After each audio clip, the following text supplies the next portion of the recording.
Every once in a while, I end up making a video that doesn't necessarily have anything to do with video games. And sometimes people watching these types of videos that I make end up scratching their heads, wondering what this channel is about.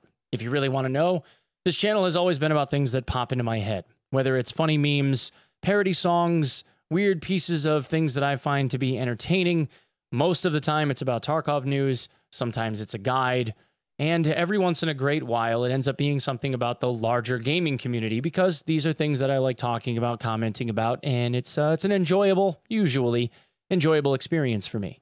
If for whatever reason, this is not your cup of tea, then by all means don't watch it. You're not really hurting my feelings any. I understand. That doesn't mean that I'm going to stop making content that I find to be enjoyable because, again, this has always been about stuff that just kind of pops into my head and ends up being something that I want to talk about. I've always tried to be the person that informed other people about what was going on around them, and this is no exception. So when it comes to video games and gaming culture in general, sometimes I end up making these videos about them. So be it. This time it's going to be about Gfuel and its CEO. That seems like he's done some shady things and got more shady as time went on. I will say that it seems like some of these wounds that I'm about to talk about have been a little bit self-inflicted, but that doesn't necessarily mean it's right. So if you guys want to stick around for it, stick around. If you don't, no worries. But hey, if you're involved at all with Gfuel, maybe this is important to you. Okay? Okay.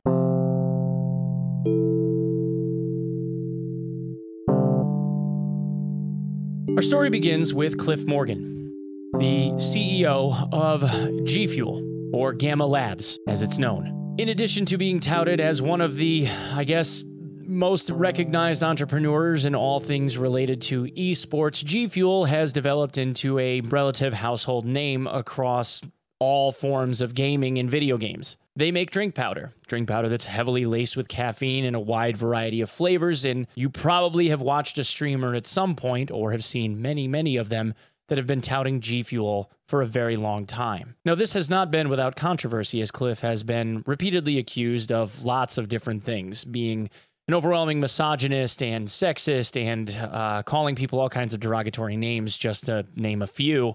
Now, regardless of whether or not you believe that he's a misogynistic jerk or just a fantastic entrepreneur or something in between is irrelevant to the story.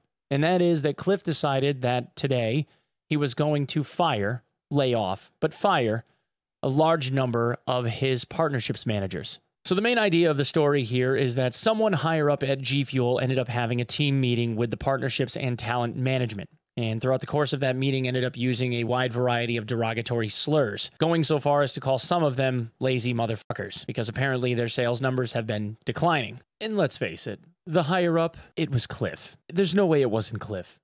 It has to be Cliff. And this goes back to an even larger topic here, but I'll kind of revisit this in a second. So 7 of the partnership managers and talent managers decided that they were going to go to human resources and report this person for the things that they said. Because let's face it, no one should ever be subjected to that kind of harassment in the workplace or otherwise. As a result, those people were terminated. They were laid off, fired, let go, whatever. And no one on the side of Gfuel has said anything at all. But it gets even weirder, and this is the part that I really don't understand. Enter Ash, or Ashbra, and Valonius. These two people are Gfuel partnered, and they have a pretty good following. And much like many other Gfuel partners, in fact, Ash is even followed by Gfuel, they now had questions. Because those 7 partnership managers that got let go, they had some of the largest portfolios of talent of everyone. Ash being one of them, in this case, and Valonius being another. They had questions. It just so happened that Cliff was doing a live stream on Twitch where he was playing Fortnite as an event that they had been touting for quite a few days. So Ash and Valonius both ended up going to look and see what Cliff, who was streaming on the Gfuel page, had to say. But oh, what's this? You're banned from chat? So in Ash's case, he says, hey Cliff, I'm a Gfuel partner with you and have no idea what I'm supposed to do now, and I'm kind of in the dark when my partner's gone. Can you please somewhat address this publicly, please? To which he got no response, and someone in the chat banned him. Banned him. You're banned from the chat. And in Valonius's case, when he went and looked at what it was that he wrote, in the unban request, it gives you the message that it was that they banned him from. What is happening with all the Gfuel partners now that their managers have been laid off without warning? I think that's a perfectly acceptable question to be asking the CEO of Gfuel. who obviously must know something is going on when 7 of your largest portfolio having talent managers end up getting let go from the company. That's fair, but no answer.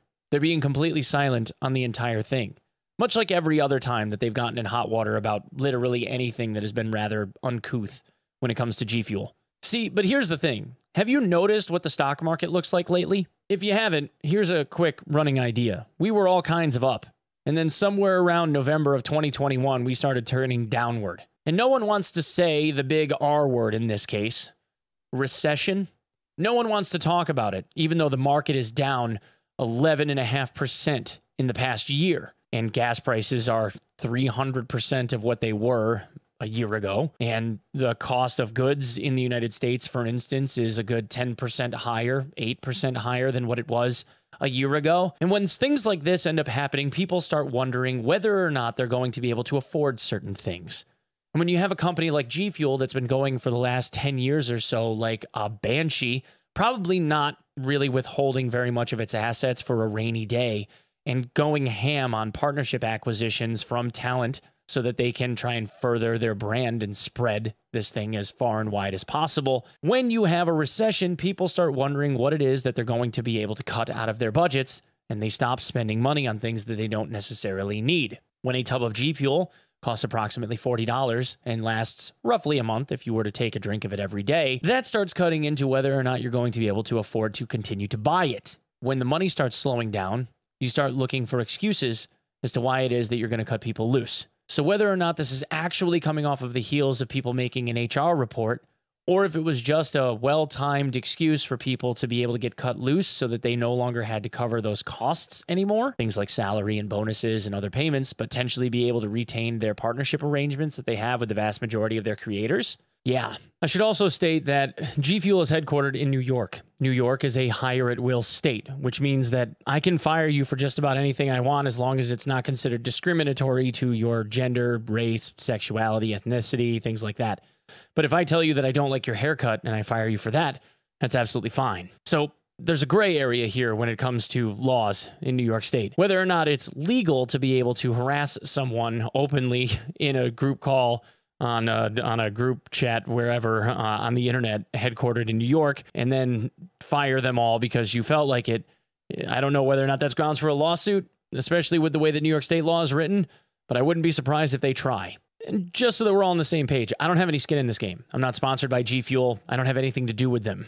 For the people that are friends of mine that are partnered with them, I hope it remains a prosperous relationship because I don't want to see any of my friends lose the bag. This doesn't really matter to me either way. I'm really just trying to be as informative as I possibly can. Personally, I think this is probably just the start, and this slowdown on the G Fuel side of things is probably more influenced by the economy than it is necessarily someone being reported to HR. Although, given the track record of people at G Fuel, I wouldn't necessarily doubt it. Anyway, for those of you that were wondering why G Fuel keeps popping up all over the place on Twitter, now you know. G Fuel hasn't said a damn thing, and everyone that has been shilling G Fuel for this long of a period of time is now being met with silence. They have no one to call. They have no one to DM at G Fuel to be able to figure out what they're supposed to be doing. I mean, hell, people that are working with them right now, if they have creator codes, you have to wonder whether or not they're even going to get paid anymore. Seems weird. Seems weird. Anyway, guys, that's what I have for this one. Let me know what you think in the comments. As always, give me a follow on my socials at OnePegMG on Twitter. Give me a shout on Twitch if you end up seeing me live, twitch.tv/OnePeg. I'm live every day from 6 to 7 a.m. Eastern Standard Time until whenever. And give me a sub here on YouTube if you end up feeling the need. All right, guys, thanks so much. Peace.